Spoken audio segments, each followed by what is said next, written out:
Another day, another vlog. For today's video, seryoso naman tayo.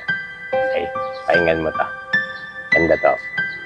Alam ko, iba't iba tayo ng pinagdadaanan. Iba't iba din ang level ng bigat nito.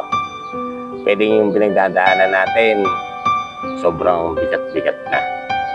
At pwede naman na para sa iba, ang gaan-gaan lang naman pala. At sa sobrang bigat nito, yung, alam mo yun, yung halos wala ka nang makitang pag-asa. Pero lagi natin tatandaan na nakikita ni Lord lahat ng pinagdadaanan natin. Kaya patuloy lang tayo lumaban at sikaping lagpasan ang hamon ng buhay. Nasa atin ang choice kung haharapin natin ito o hindi. Pero tandaan mo to, sa buhay natin may choice. Hindi pwedeng no choice. Nasa iyo yan.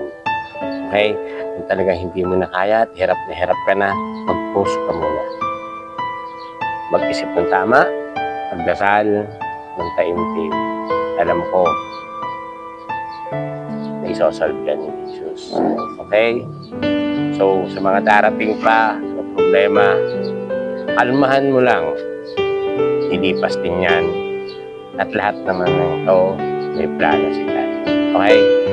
This is Pilingero Cosinero. Kapatid mo. Thank you.